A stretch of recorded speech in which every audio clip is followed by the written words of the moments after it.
The year 2025 was supposed to be the calm year, but while people were still comforting themselves with warm headlines and soft landing talk, the economic trap was already tightening, and the people closest to the ground are the ones who feel the first squeeze. You were told inflation was temporary, you were told rates would normalize, you were told the market was the economy, and then your paycheck kept buying less, your rent kept rising, and your savings kept evaporating anyway. Here is the part nobody wants to say out loud in 2026. The rules of money are not designed for your stability, they are designed for someone else's control. And the scariest part is this: even if you follow every good habit you were taught, the system can still grind you down. So what do? You stop worshiping comfort and you start studying survival. This is not financial advice. This is financial education, based on public analysis and historical behavior from major investors and the data behind the past cycles. And today I want to take you through a dark truth that connects one of the most famous thrift habits in finance to the brutal realities you are living with right now. AI is shrinking job ladders. Housing has detached from wages in the United States, the United Kingdom, Canada, and Australia. Inflation may cool on paper, but purchasing power damage is permanent. Meanwhile, the wealthiest people keep stacking assets while everyone else is told to budget harder. The cliff is not theoretical, it is already under your feet. We are going to talk about why the average person in a downturn does not actually lose money because they are reckless. They lose money because they are predictable. They spend too late, save too little, and borrow too easily. And we are going to use one reference point that is almost insulting in its simplicity: the behavior of Warren Buffett, who built his life around boring decisions while the crowd chased excitement. But I am not going to romanticize it. I am going to connect it to the modern financial machinery that crushes ordinary people in 2026. First, let's talk about inflation and the dangerous lie that it is just a short-term annoyance. Second, let's talk about housing as the modern wealth filter. Third, let's talk about why the market keeps going up while you feel poorer and how that disconnect is not accidental. Fourth, we will talk about credit, consumption, and the quiet debt traps that replace real assets. And finally, I will give you a practical framework for what to do with your time, your money, and your attention when the world is designed to steal all three. But before we get to solutions, I need you to feel the shock clearly. Imagine you are a normal person. You work, you pay bills, you try to invest a little, you do what you think is smart, and then your grocery bill jumps, your insurance jumps, your electricity bill jumps, your car repair bill jumps, your landlord sends a polite message about market adjustments, and the wage increase you got last year might be gone already. According to Federal Reserve and broader macro data, the inflation spike from the early part of the decade did not just raise prices temporarily, it altered how people's purchasing power evolved over time. Even when headline inflation cools, the lagging effect remains in rent renewals, healthcare costs, and the daily rhythm of expenses. In other words, your life does not snap back, it drifts, and the people who benefit from the drift are not you. So when you hear someone say, inflation is over, what they often mean is that inflation is no longer rising at the same speed. But your savings account still earns little, your debts still cost money, your housing payment recalculates at the worst possible moments, and the real world keeps charging you.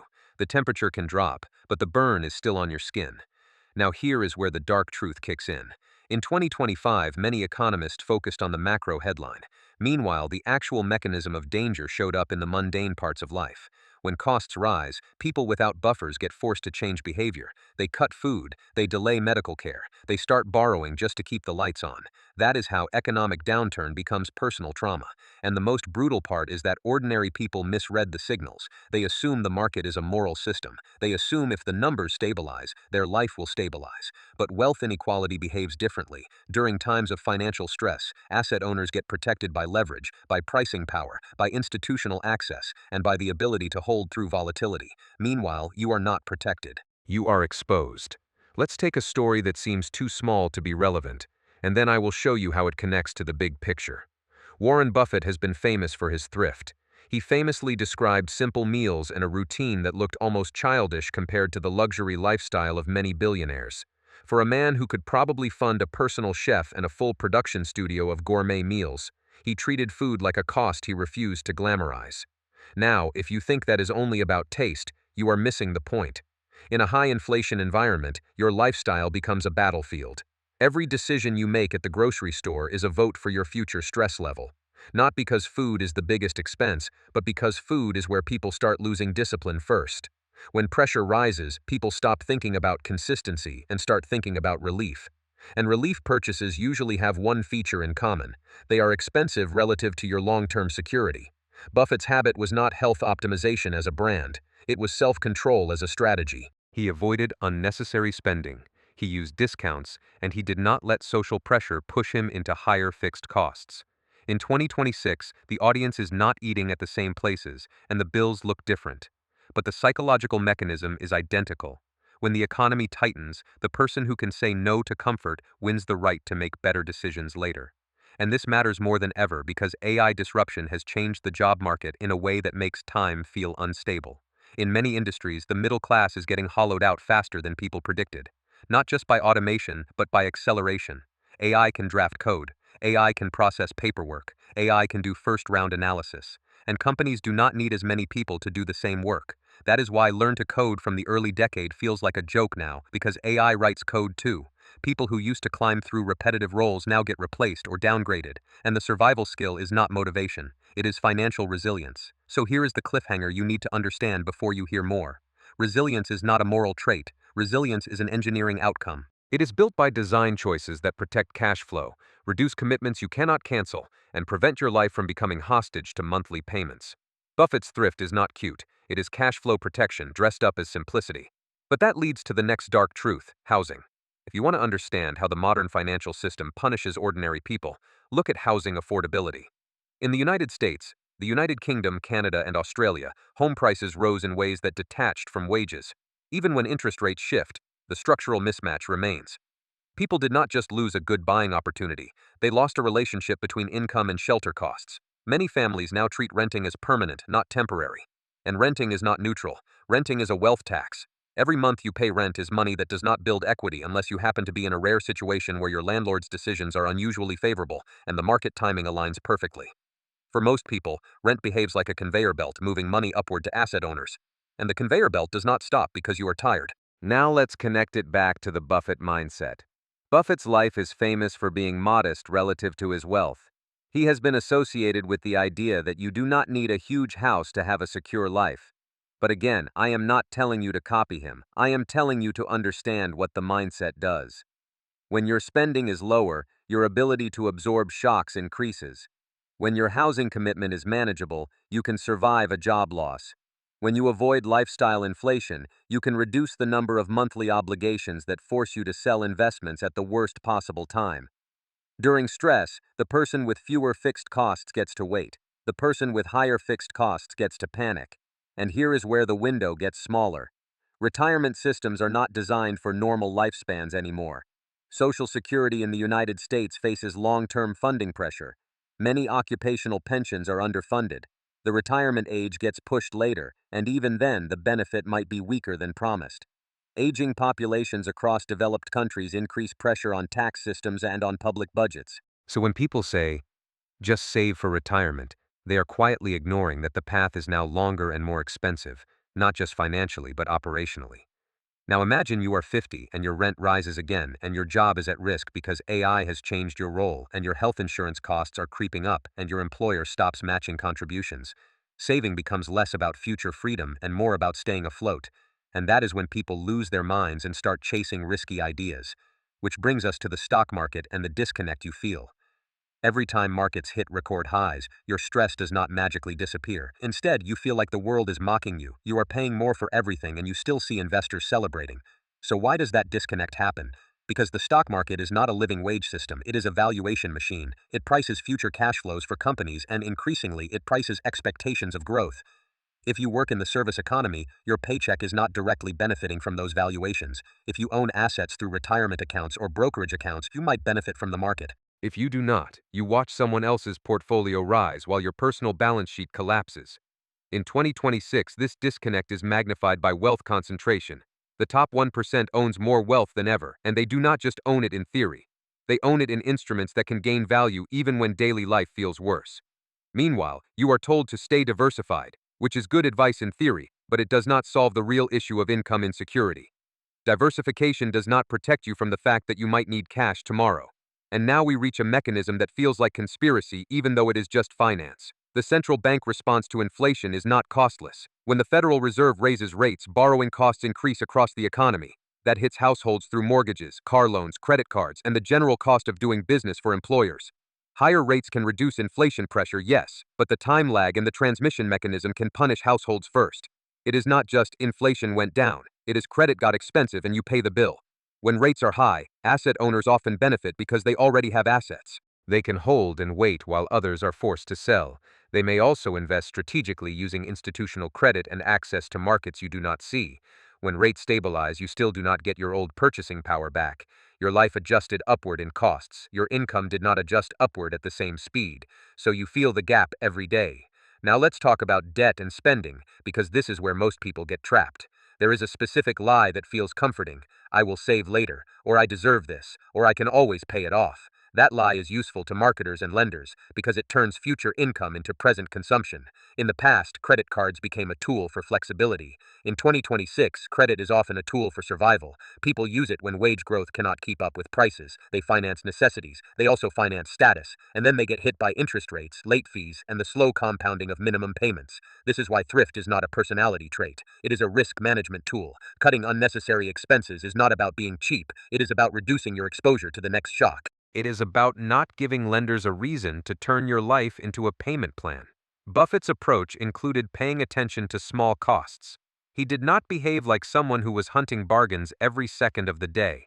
He behaved like someone who refused to participate in waste. He avoided unnecessary purchases, used coupons strategically, and did not let discounts trick him into buying things he would not buy otherwise. That sounds trivial until you consider how marketing works. Marketing does not only sell products, marketing sells emotional permission. It tells you you are allowed to want. It tells you that your old self was wrong and your new self deserves a better version of life. In the social media economy, this is amplified by constant feeds of aspiration. Everyone is posting wins. Everyone is showing passive income fantasies. Everyone is acting like money is a content strategy. Meanwhile, most people are earning nothing from that fantasy. The creator economy is full of noise and low returns. Many people producing content earn near zero, but they still spend like it will change their status tomorrow. And here is the dark truth. The passive income dream often becomes a spending justification. You delay saving because you believe your income will rise soon. You borrow because you think the market is your safety net. And when the reality hits, you discover that your investments did not come with wages. They came with volatility. Now I want to connect Buffett's discipline to something else that is happening in 2026, AI and the new wealth concentration machine. When AI replaces tasks, it also concentrates decision-making power into fewer hands. Companies automate and then they keep the value. The people who already own decision power or capital benefit. The people who only provide labor get competed down. So how do you respond? You build your own compounding engine, not by chasing hype, but by aligning your cash flow with your survival.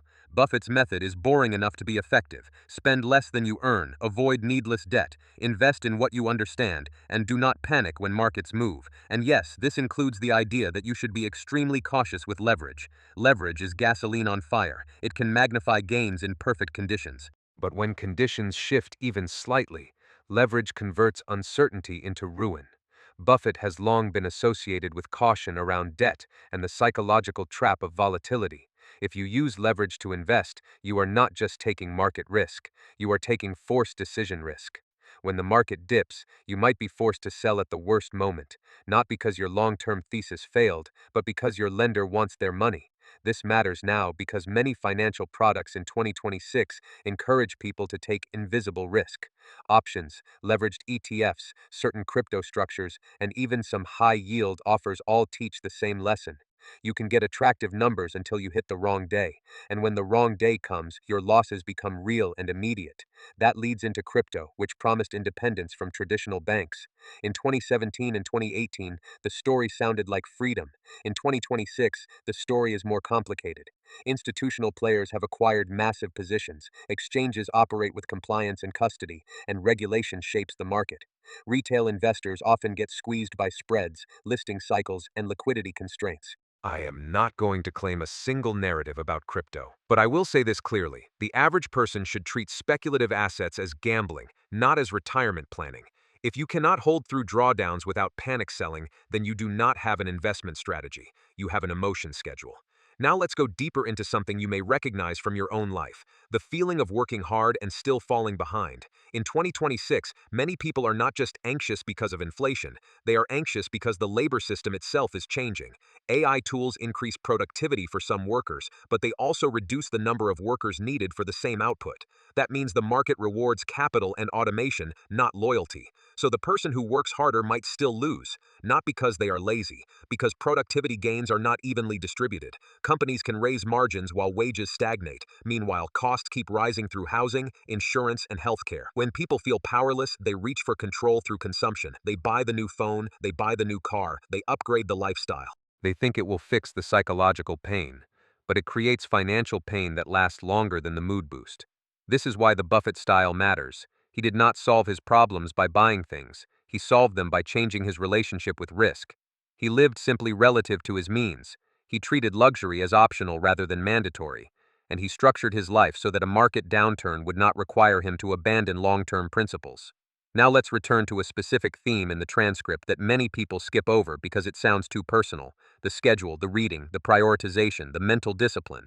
Buffett is not famous only for thrift, he is famous for management of attention. Attention is the real currency in modern finance. Your feed, your notifications, your worries, your comparisons, and your fear all compete for that currency.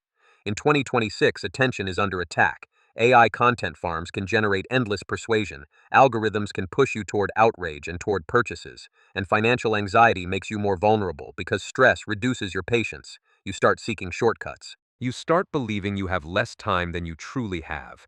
That is how you end up with bad decisions. So here is an uncomfortable idea.